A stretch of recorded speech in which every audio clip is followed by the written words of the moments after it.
Za vrijeme korona krize je hrvatska vlada uložila nekih 105 milijuna kuna u Sisačko-moslavačku županiju kako bismo spasili 12.000 radnih mjesta, više od 2.300 poslodavaca, dakle govorimo o privatnom sektoru. Hrvatska vlada je uspjela ono što vjerojatno nije uspjelo niti jednoj vladi, da iz one zatvorenosti, lockdowna izađemo čak sa nekoliko tisuća, odnosno na razini države na nekoliko desetaka tisuća radnih mjesta više nego što ih je bilo krajem veljače ove godine.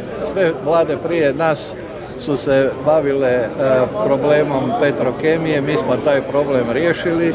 Petrokemija je danas profitabilna firma, ove godine će ostvariti rekordan profit od kada Petrokemija kao takva postoji. S jedne strane nudimo sigurnost radnih mjesta, nudimo sigurnost razvoja, ali nudimo i onu elementarnu sigurnost, dakle zdravstvenu sigurnost, jer smo spasili živote u ovoj krizi. Građani mogu imati puno povjerenje u ljude koji su se pokazali i dokazali u kriznim situacijama, koji su Hrvatsku iz svake krizne situacije izvukli još jačom nego što je bila. Naš međunarodni položaj nam je omogućio da ispregovaramo više od 22 milijarde eura za sljedećih nekoliko godina.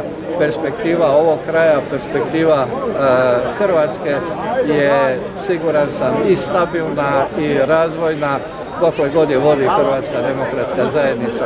Sve drugo što se nudi niti ima znanja, iskustva, niti imaju takvu poziciju, pogotovo prema međunarodnim financijskim tržištima, prema Europskoj uniji, da mogu Hrvatskoj išta priskrbiti.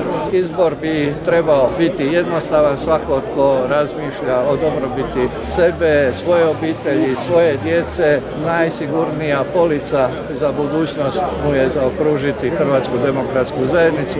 Nemamo mi vremena za eksperimente, čitanje šalabahtera, za ljude koji bi se učili voditi državu za vrijeme dok vode državu.